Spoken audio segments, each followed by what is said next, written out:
Hello, everybody. Welcome into the Fantasy Pros Football Podcast. I'm Ryan Wormeli, joined as I am every Tuesday by Andrew Erickson. This is part 2 of our buys and sells episode. You can always find part 1 and part 2 on YouTube and audio, wherever you listen to your podcast. We are talking wide receiver buys and sells with a little bit of quarterbacks and tight ends sprinkled in. We've also got some audience questions coming at the end of the episode. I do want to let everybody know first, if you want a chance to win the ultimate last place punishment, the fantasy football loser toilet seat, courtesy of our good friends at Trophy Smack, the #1 destination for epic fantasy football hardware, then this is your moment. This is not your average toilet seat. It's a wearable badge of humiliation designed to be shamefully worn around your neck. It's the perfect way to immortalize your league's biggest loser. To enter, all you need to do is subscribe to the Fantasy Pros YouTube channel right now and drop a comment below on any of our videos. That is it. We will be announcing a winner right here on the channel, so make sure to turn on notifications so you don't miss your chance to claim this prize and crown your league's ultimate loser in style. Erickson, who is your first wide receiver to buy this week? Emeka Egbuka, wide receiver for the Buccaneers. It's so weird with Egbuka and what he's done over the last couple weeks because we're finally getting the high-end target share, the air yards, the end zone targets, and he's not producing versus the start of the year where it seemed like he was just running so hot on the sun with how well he was producing, despite the fact that his targets weren't necessarily super high. So this is a good process, I think, when you're talking about buying wide receivers, is you're chasing the high-end usage that will eventually turn into top-tier production, which we've already seen from Egbuka to start the season. Last week, he had 9 targets, which led the team, but he only caught 3 passes for 35 yards. Again, second straight down game for Egbuka, but 38% target share. He had 2 more end zone targets. He has 4 end zone targets over the last 2 games. Like, he could have easily scored 2 touchdowns over the last 2 weeks. So 10 plus targets last 2 weeks, 4 end zone targets. He has over 180 incomplete air yards. So I think that maybe his hamstring injury is playing a little bit of a role here, where we didn't even think he was going to play 2 weeks ago against the Lions, right? He was very questionable for that Monday night contest. He ends up going in that game, disappoints in the box score despite, again, having high-end usage. So I think with the bye week this week, he can get back to full health, come out of the bye week, and just go on an absolute tear rest of season as the clear-cut #1 wide receiver for the Bucs. I don't care if Chris Godwin's coming back. I don't care if Jalen McMillan is going to come back from his neck injury, Tez Johnson. It doesn't matter. Like, he is the guy when there's no Mike Evans. And when you look at this schedule for the Buccaneers, it is great up and down the board. And when you look at week 16 and 17, Panthers and Dolphins, right? like that Dolphin spot, he could be the highest scoring player that week if it's not one of the Buccaneers running backs. So I think on the bye week, especially if you are a manager that already has a lot of wins and the Egbuka manager maybe is, 3-5 or 4-4, they're not going to have him this weekend. If they need to get wins, I would go aggressively after the rookie from Tampa Bay. Do you worry about Baker Mayfield looking iffier the last 2 weeks, or do you just chalk that up to it's just a kind of a 2-week slump? Because Egbuka has gotten 21 targets in the last 2 weeks. It's just he's only caught 7 passes, and it's not like he's dropping balls right and left. Like, Baker has looked kind of uneasy a little bit, I guess, in the pocket the last 2 games. He's done. I feel like he's built up enough goodwill that we can give him a bit of grace here and some of the benefit of the doubt. But is there any concern for you? Like, not that he's going to fall off a cliff here, but just that, like, with all the receivers going down and just the injuries that Tampa's been dealing with in general, that the offense as a whole will look a bit rockier? I don't think so. I do think that the bye week is coming at a perfect time for them. I think that Baker Mayfield has been kind of battling some injuries. They've had a lot of primetime games, playing a lot of short weeks, traveling a lot. So I think that if they come out healthy out of the bye week, that should quote unquote right the ship for this Buccaneers offense. So yeah, I just want to buy Bucs aggressively during their bye week. Who is your other wide receiver to buy? My other wide receiver to buy, so this is definitely a dumpster dive. And you could probably include multiple players in this. So it's Jauan Jennings for the 49ers. And I know I included Ricky Pearsall as a buy low target a couple weeks ago. I still think he kind of fits into that category, but we got to get an idea of where he is health-wise. Right now, we're still not really sure when he's going to come back from his injury. So right now, Jauan Jennings is the quote-unquote healthiest guy in this 49ers wide receiver room besides Kendrick Bourne. And it looks like Brock Purdy's going to come back. So last year, Jauan Jennings was Brock Purdy's guy. Like, that was what basically fueled the Jauan Jennings insane breakout. And it obviously hasn't been the case with Mac Jones as a quarterback, where Mac Jones has really leaned more on Kendrick Bourne. So I think that getting Brock Purdy back matters significantly for what Jennings could do in this offense. And when you look at the 49ers rest of season, this team's going to be playing in shootout after shootout after shootout because they have no one left on defense, Worm. Every one of their defensive players is either on IR or hurt, and every single week they just lose more guys. So they can barely roster an NFL-level defense, and that's going to force Kyle Shanahan to have to air things out. And with their starting quarterback, Brock Purdy, back under center, which is the expectation for Week 9, I think Jennings is just one of these really sneaky buy lows where, I mean, he's probably on waivers somewhere in some leagues because he's just been downright terrible this year. However, over the last couple weeks, he has been more involved. He has 14 targets the last couple weeks. And even last week, he had the chance for like a 50-yard touchdown, which he just dropped. So the usage has been pretty good for Jauan Jennings. Do I think that he's some elite talent player? Not necessarily. So this is really, hey, you're really only going to buy low on Jauan Jennings, just because I think that he is bound to regress positively with his normal starting quarterback under center, and the usage has been pretty decent for him over the last couple weeks. So for all those reasons, he's also facing who is the 49ers playing this week? I believe is it the Tennessee? No, it's not the Titans. Worm, do you have who the 49ers are playing this week? They are playing I had it up a second ago. Sorry, the Giants. Okay. In New York. Yes. Okay. Okay. Yeah. So yeah, another defense that's really banged up. I was like, I know it's another defense that's missing a lot of pieces, and I knew it was a good matchup. So yes, the New York Giants are on deck, and I think that's a good spot for this 49ers offense to put up points. So Jauan Jennings for me is a super, super buy low option among wide receivers. I find myself not excited to trade for a guy with 5 broken ribs and multiple ankle sprain. Like, even though he got 7 targets in each of the last 2 weeks, like, he's still been on the field and playing. Obviously, he's very tough and all that. Like, it's just hard. But you're right. I mean, like, he hasn't, like, outside of week 2, he has done absolutely nothing for you. Week 8 was his highest finish besides week 2, and he was wide receiver 47 at week 8. Like, just been totally unplayable. There's a reason he's only 75% rostered at this point in the season. Let me ask you this. Would you rather, if we assume that their cost is in a real trade would be similar to what they are in the rest of season rankings, Jauan Jennings is wide receiver 42 in rest of season. Ricky Pearsall is wide receiver 32 in rest of season consensus rankings. Would you rather trade for Pearsall at about the wide receiver 32 cost, or would you rather trade for Jennings at about the wide receiver 42 cost? I mean, I like both of them at their cost. I would say that I would still rather trade for Ricky Pearsall because I do think that he is probably the more talented guy, but I just don't know when he's coming back, right? Like, that's the hang up with Ricky Pearsall is he's still injured, and injured guys are going to score less points than Jauan Jennings, probably. So I think that if you need some immediate production right now, receiver-wise, or you're trying to flip one of these running backs that you're trying, like a Chuba Hubbard, just flip Chuba Hubbard, get Jauan Jennings for free. Like, that's a move I would make because I think Hubbard's going to help you. Whereas Jennings, especially this week with Purdy coming back, I think that he could be in line for a bounce-back game. We've seen the 49ers offense produce high-end receivers. It's mostly been Kendrick Bourne this year. But, look, I think we're going to see that Purdy-Jennings display, their chemistry on display in this particular matchup. So, look, Jennings, like, yes, last week obviously was a disappointment. He did make one really nice catch, though, and he was close to scoring, multiple times with end zone, red zone targets. So, again, just trust in the process here. Chasing the usage for a player, I think the production is going to follow, especially when he gets his QB back.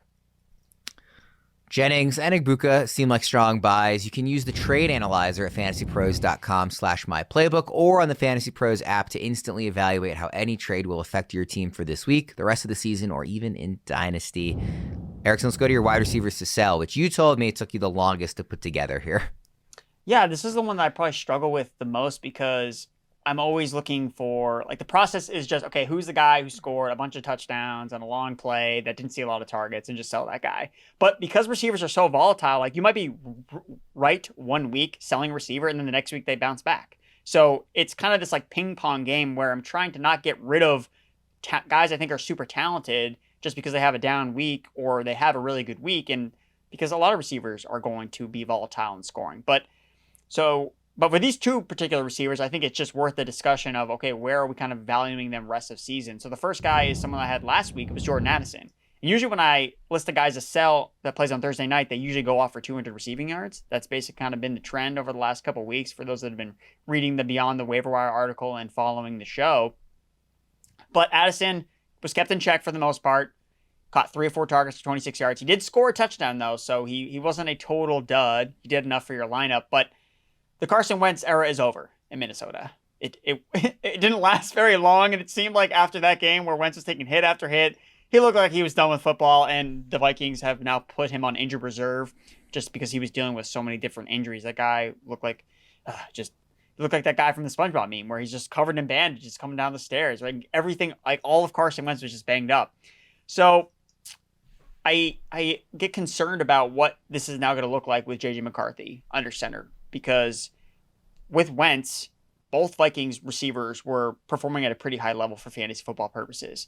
When you look at Jordan Addison, he had where did he rank? So Jordan Addison was top 10 in points per game in 4 games with Carson Wentz as a quarterback.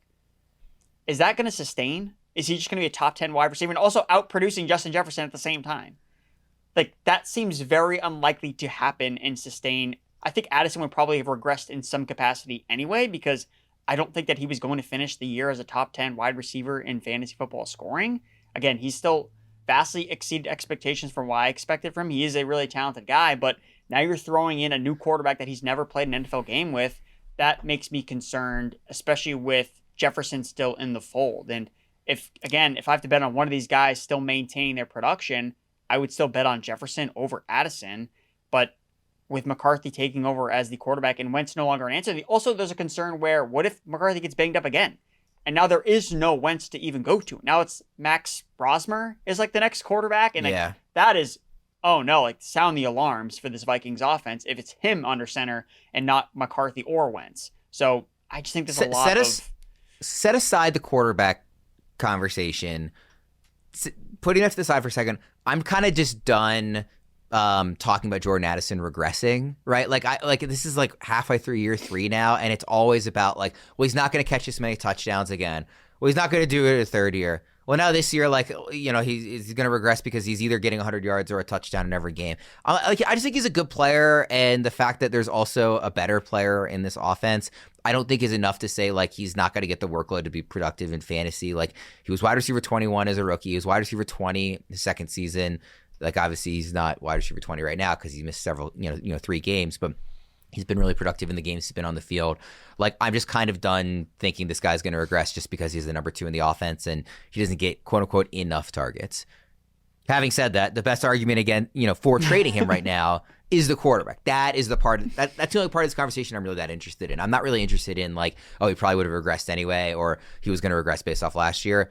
I am interested in the like rookie quarterbacks, which JJ McCarthy essentially is, almost never support multiple high-end receivers.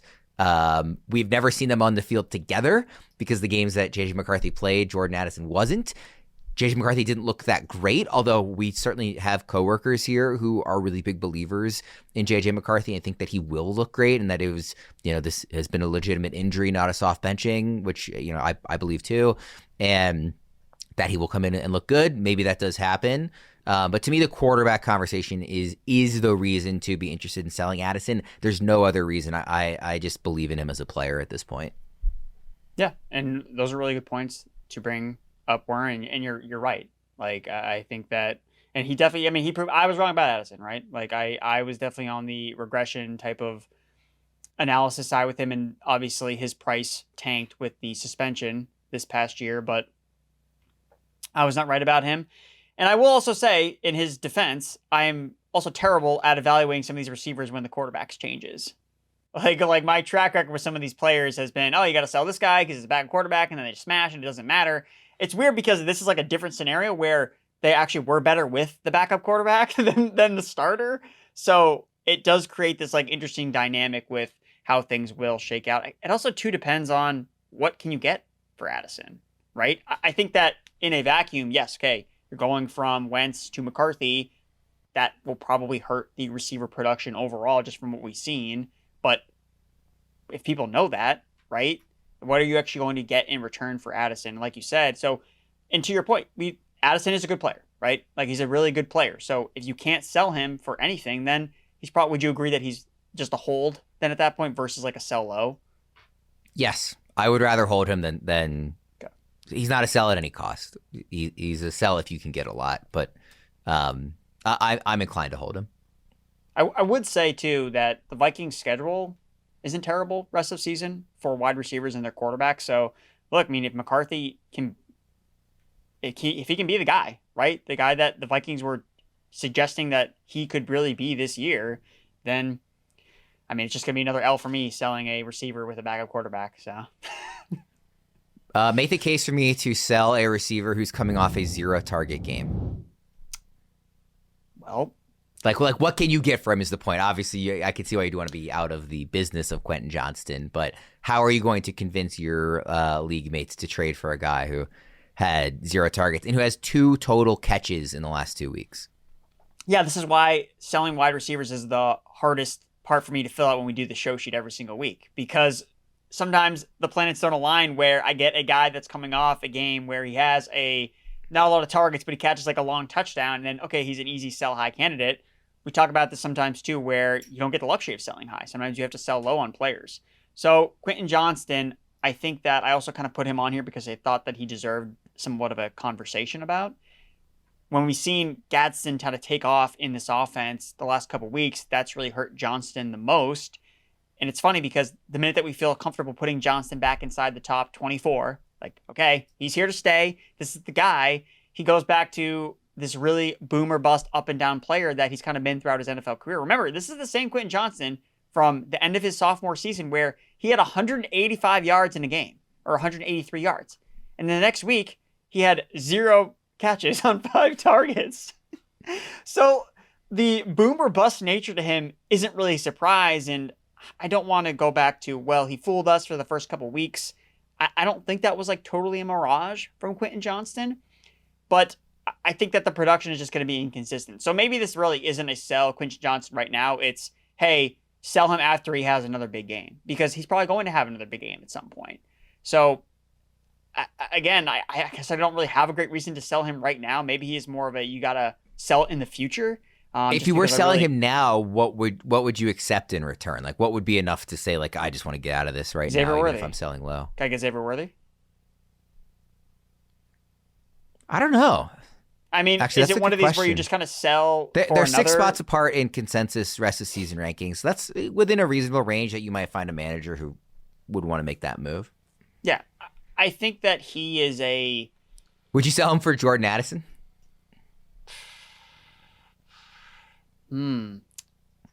I think I probably would for Jordan Addison, because I think that, like you said, like, who's the better player? I think it's Addison. It's Jordan Addison, yeah. Yeah. And I shouldn't even really be hesitant about that. They were drafted in the same draft class. Addison has been fantastic for all 3 years, and Johnston has just been really boom or bust. Even sophomore year, he had high highs and some low lows. Now, I will say that Johnston is going to have big weeks still. I mean, he could be terrible for the rest of the season, and all he has to do is hit in week 16 when the Chargers play the Cowboys. and that could make him worth, like, getting for dirt cheap and just sticking on your bench the rest of the season, then you just play in week 16. He also could see a bounce back in terms of his production if there's like a Keenan Allen injury, right? We don't see Keenan Allen usually play an entire length of a 17-game season. So, yeah, maybe he's really not the best sell right now. Like you said, Worm, you make a really good point where you can't convince me to sell a guy coming off a 0-catch game, which you're probably right. But again, I was struggling to find names for wide receiver sells this week, especially because there's team guys on buys. So Quentin Johnston, I kind of wanted to just have on as a discussion point, because I do think that there is a case where he could be kind of a really interesting buy low, because you know that he's probably going to pop off at some point. When you look at, I mean, this Chargers offense, man, like, only twice in 8 games has Herbert failed to get at least one of his 2 pass catchers to be a strong finisher. And sometimes it's 3 different guys that have produced in this offense. Through 8 weeks, the lowest number 1 Chargers wide receiver to finish is at wide receiver 21.5 PPR. Like, in 1 week, that's the highest a Chargers receiver has finished. Like, that's the worst, is wide receiver 21. So again, he's not going to have 0 catches every single week. He's going to have a boom week, but I think that's maybe the time to flip. So this is more of a keep this in mind, Quentin Johnston managers, that right now it's probably, again, but maybe if you can sell for something right now, someone's willing to kind of buy the dip, like we kind of talked about, maybe that's the move to make. But do you have any other thoughts on Johnston? Not really. I kind of never even really got there early in this year. Like at a certain point, the numbers are what they are, and you have to buy in to a degree, like after that first month. But I don't know that I was sitting there like overly confident about Johnston the rest of the season just because he had a really great September. And, you look in since those first 4 weeks finished, he's a wide receiver 64, 4.9 points per game, in the game. Didn't play against Miami. He had 10 points against Indy, but that was because he got a touchdown. He only had 30 yards. And then now this 0 target game. Like, he's had just as long of a stretch of doing nothing for you as he did doing a whole lot for you. So I don't know that I ever got all the way into the, this is a top 18 receiver rest of season just because he had a really hot first month. And that looks somewhat vindicated now. So, I would sell him for a pretty low cost. Would you... I hate that this guy keeps catching strays, but Chuba Hubbard. Would you ever rather have Chuba Hubbard or Quentin Johnston rest of the season? I'd rather have Johnston. He's shown a ceiling where Hubbard does not have a ceiling, in my opinion. Yeah, I think I'd rather have Johnston. I see the case for Hubbard because if Dowdle were to go down, then you would at least assume that he's going to get a lot more volume. But I think I go Johnston. That's tough, though. Okay. I view them close to each other. Yeah. Let's go to the quarterbacks and tight ends. One buy from these positions and one sell from these positions. Who do you have? So we're going to go with my sell first. It's Bo Nix. And the last couple of weeks have been fantastic for Bo Nix. I think that he's probably the number 1 quarterback in total scoring points. I mean, he was number 1 in the week against the Giants, had another fantastic game against the Dallas Cowboys. This week is not one of those defenses. He is playing the Houston Texans, who have been one of the best defenses historically. Number 1 in terms of points allowed per game defensively. And Denver overall, their schedule is pretty tough. Bottom 10 per the FantasyPros strength of schedule tool. So I think that if you can flip a Bo Nix, who would you rather have rest of the season, Worm, Bo Nix or Dak, after they just played each other? I have the two of them in a 1 QB league, actually, and literally I have not gotten it right this season on which one of them to play. I have been wrong every single week until this week, because on the Friday show with Fitz and Debro, they were like, anybody who has Bo Nix ranked ahead of Dak Prescott just because of the matchup's crazy. Dak's been so much better than Bo this year, and I was like, yeah, but the Cowboys defense and Denver defense could not be more different from each other, and I started Bo Nix instead of Dak. I did not listen to them, and I was, very strongly vindicated. But this is the only week I have gotten that decision right this year, so it's funny that you ask about them. I would probably rather have Dak. I haven't looked at his schedule so much. I know Bo. Doesn't matter. For Dak though. Because their defense is going to give up 35 points every single week. No, you're true. It's in support of Dak because I'm looking at Bo Nix's schedule right now and finishing with at Kansas City in week 17 is not appealing. Green Bay could be tough in week 15. Jacksonville has been a good defense. That's weeks 15, 16, 17 is Green Bay, Jacksonville, Kansas City. He faces Kansas City another time. He has not faced them yet. Houston, that's a tough schedule. So I think I'd probably rather have Dak. Yeah. Without having looked at his schedule. I would agree. And there's a pretty wide gap between them in consensus rankings, by the way. Dak's QB6 and Nix is QB11. Yeah. I think Bo Nix is really good when he has very favorable matchups. Again, I was on your side. I thought I liked Bo Nix more than Dak Prescott last week when they were going head to head. But in tougher matchups, Bo Nix tends to underwhelm in a bigger capacity. So I do think that this would be a prime sell high. I think the interesting thing for me would be would you rather have Bo Nix or Daniel Jones rest of the season? Are you so totally convinced on Daniel Jones that you would rather have him, or is there enough in the back of your mind he could still turn into Daniel Jones that we know and less than love to the point where you'd rather have Bo Nix because they're back to back in consensus. Yeah, I know the Colts schedule's a little bit tougher as well. I don't think that it's necessarily as easy as the beginning of the season.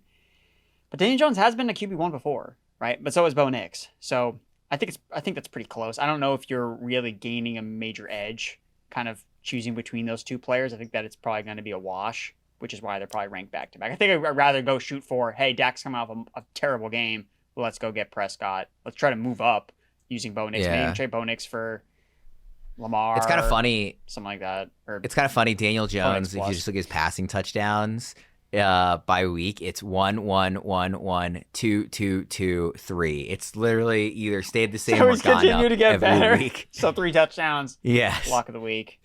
Daniel Jones. He is facing the Obviously, Pittsburgh there's some Steelers, rushing so touchdowns. it's probably going to happen. Yeah, probably. Did you say your buy? Yeah, you started with the sell?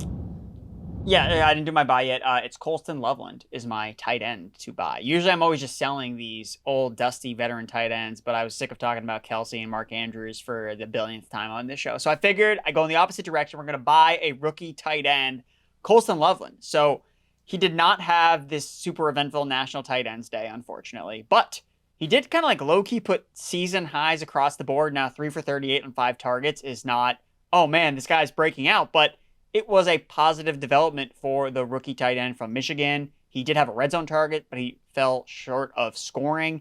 Still 80% of the snaps, 77% of the routes. Those are all season highs, including the 5 targets and the yardage totals. Cole Kmet is out with a back injury.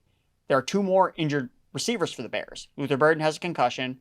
Olamide Zaccheaus has a knee injury. So the targets are starting to condense now a little bit within this Bears passing game, where we know that Adunze's at the top. DJ Moore is capped out at this low A-dot role that he either rips off a big play because of a yak and he always gets like 2 carries every single week. We know what DJ Moore's role is, whereas the guy that I think we could see unlocked this week is actually Colston Loveland, because you know who he's playing this week, Burn? Bengals. He's playing the single-handedly worst defense, I mean, just overall probably, and against tight ends that has ever existed on the face of the earth.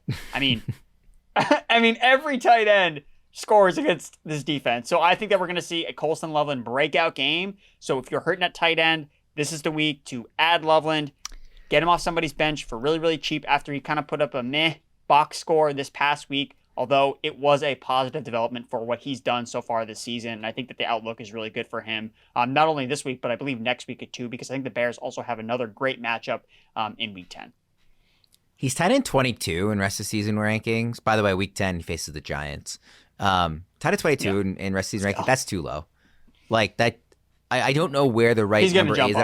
I don't know exactly how high he should jump, but he should jump some. He tied at 22 is too low. I will tell you exactly where he should jump up, because I am definitely ahead of consensus on him in my rest of season rankings, because I'm trying to get ahead. I have him tied in 15, so he's moving up. 15. That feels more right. Yeah. All right, let's go to some audience questions here. We got to get going shortly, so we'll go through these pretty quickly here. But first one, this comes from Discord. Offered CeeDee Lamb for London and Sutton. It's an 8-team PPR league. Which would you rather have, CeeDee Lamb or Drake London plus Courtland Sutton in an 8-team PPR league? I think I still want CeeDee Lamb than the 2 London and Sutton side of things. I still think that Lamb and what he can do just with the ceiling that he has with Dak Prescott. I mean, I really like London too. Sutton has been up and down this year. He's had some big games. Obviously, last week was a big disappointment, but I don't necessarily love Sutton's schedule rest of the season either, as we kind of talked about with Bo Nix. I think that does impact Sutton a little bit, and we are starting to see like maybe his alpha grip on the being the number 1 guy for Denver is loosening just a little bit. We're starting to see more guys get involved in this offense. So I think I like the London Sutton side, but I still think I prefer having the alpha with CeeDee Lamb, especially in full PPR. And I guess if it's only an 8-team league, I still feel like my other wide receiver too is probably going to still be pretty strong.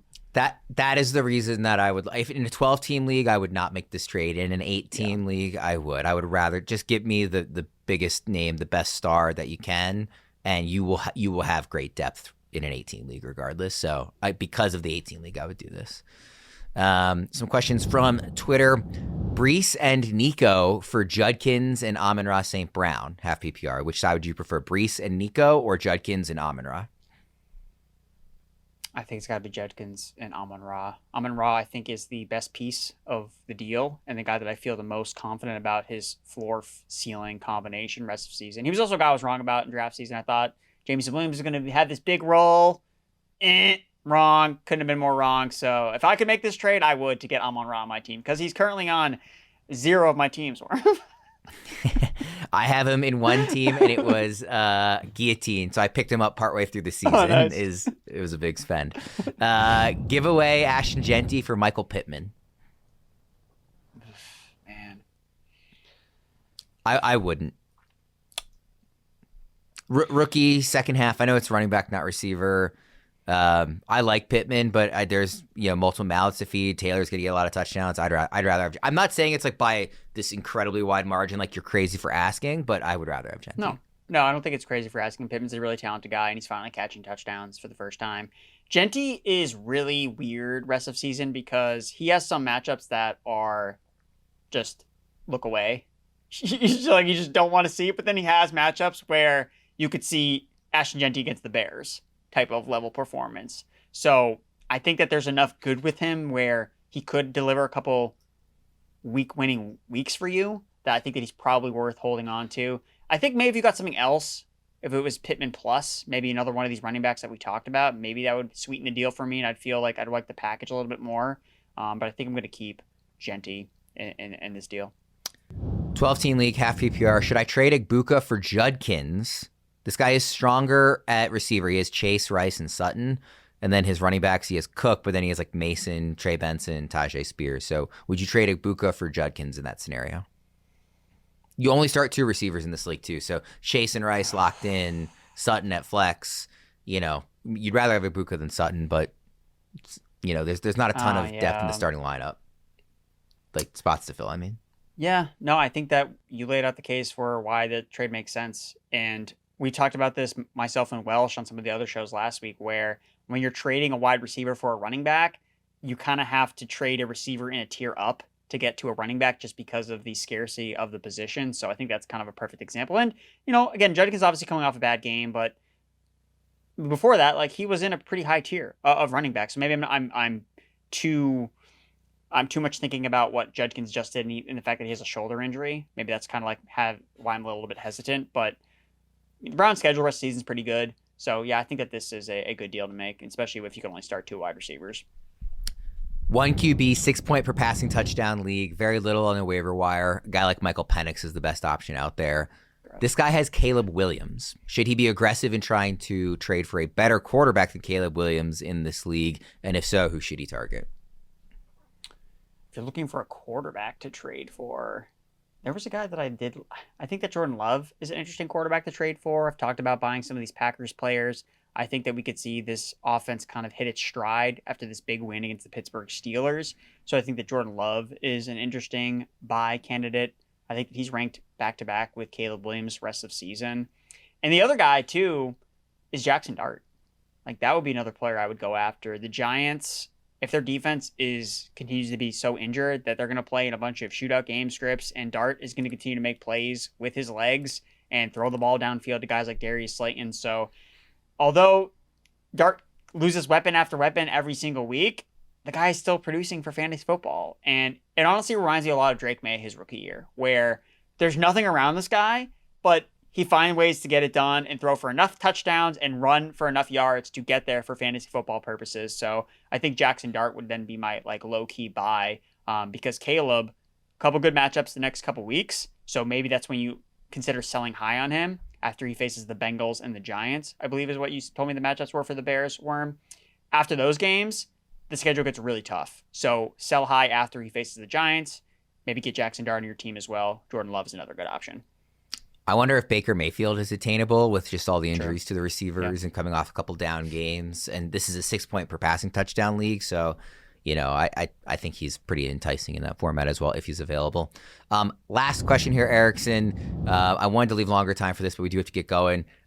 Dino asked on Discord, buy low targets for this week who will smash when someone on their team gets traded in real life NFL. Who are some guys that fit this bill for you that because of the real life NFL trade deadline, you think are going to see their values change in fantasy? Okay, so one guy I think that could definitely get traded is Tony Pollard. I know that a lot of the smoke around the running back trades is Breece Hall. I think that's actually less likely to happen. I think Pollard getting dealt is probably more likely. The Titans are definitely sellers, right? Like they're already like ready for 2026. Yeah. So because they don't even have their head coach, right? So whereas Aaron Glenn as the Jets head coach, if he trades away Breece Hall, that's like one of his best players on offense. Like he is helping them win games like he did last week. So Aaron Glenn as the head coach of the Jets isn't really incentivized to trade Breece Hall for his own job security and for his own well-being as the Jets head coach. So I think Tony Pollard could get traded. And if that happens, who's the big winner? Tajay Spears. Because if Tajay Spears takes over like a 75-80% snap role, then okay, even in a bad offense, negative game script, he catches passes out of the backfield, you're getting into a lot of production with a guy like Tajay Spears. So he's owned in a lot of places, but not necessarily like, oh, I'm going to hold on to this guy really, really tightly. So he. I mean, if you think Pollard's getting traded, he benefits too. Like it's, yeah. I mean, depending on where he goes, of course. But if he goes to a place with an opportunity, not that he's a league-winning running back, but like he will almost certainly be on a better offense than what he's on now with more scoring opportunities. And if he gets the opportunity to be the RB1 wherever it is he ends up, then I think he also would benefit. It would be beneficial to both guys. Yep. I would say that's a trade that could potentially happen with Tony Pollard getting dealt. The wide receivers who get moved, Jacoby Myers seems like the most likely guy. I mean, he literally requested to get traded, and the Raiders have no reason to keep him around. They drafted two guys in the draft because they were going to get rid of Myers anyway. So, but are we excited about like Trey Tucker? Like maybe we should. He did score 3 touchdowns in one game this season. Which is just absolutely bonkers to think about that one game where he just like absolutely went nuclear. And it's like, wait, this happened? What? Trey Tucker? So there are a couple of Raiders guys that might get a bump. Brock Bowers, he's coming back. So that would just lock him in as, I mean, double-digit targets every single week. So I think Bowers is still kind of like a buy low coming off of the bye week. He should be healthy. Obviously, he's missed a lot of time with injuries. Jacoby Myers, so I don't think Breece Hall is going to get traded, but if he does, Isaiah Davis would be the other name to monitor. He looked pretty good against the Cincinnati Bengals, second-year running back. Are there any other names I'm missing? Any other major players, Worm, or any other guys that have been trades? I don't know. Truthfully, I wasn't really listening to what you said. I was trying to calculate if Trey Tucker has scored more points in all of his other games combined or in just that not. Week 3 game. That 1 week was he has, but just barely. He scored 36.9 half PPR points in week 3, and he's just about 40, a little over 40 in all the other weeks combined. So it's very close. I would say, again, going back to the Titans, I think Calvin Ridley's probably going to get dealt. So again, I think that holding some of these rookie Titans pass catchers, Alec Aymanar, Chamari DK, I think that those guys are interesting pieces to hold on to. I'm just looking through my notes here to see if there's any other guys I'm like missing as potential trade targets. I know the Steelers have talked about wanting to add a wide receiver. So I do like Metcalf as kind of like a buy low. Maybe you wait to buy low on DK Metcalf. If they add a guy like Jacoby Myers or a Calvin Ridley, does that really hurt Metcalf too significantly? I mean, maybe, but if anything, it makes Metcalf a lot easier to attain if there's a over analysis of, oh, well, now Metcalf's not going to see any more targets. I think it's just, hey, Calvin Austin, Roman Wilson, these guys aren't necessarily going to be staples in the Steelers' passing attack. We're going to do some other things. Last one, actually, I wanted to mention. Rashid Shaheed. I think that he could get traded to the Bills. So he's kind of like on that waiver fringe. I think in some shower leagues, he's probably out there. Just add him. Just add him and kind of see what things play out. It seems like he's more likely to get traded than Olave is. And although the by the way, Saints Tyler Shuck named the Cooks, starter going forward for the Saints. It is going to be Shuck going forward now. So. Yeah. Yeah, that is. All right. It's not a win. We'll go ahead and wrap things up there. We threw a lot of names out there for you. Thanks everybody for tuning in. If you missed part 1, be sure to check it out on YouTube or wherever you listen to your podcast, where we talked about the running backs. This was all the other positions. For Erickson, I'm Ryan Wormeli. Thanks for tuning in. We'll see you again next time.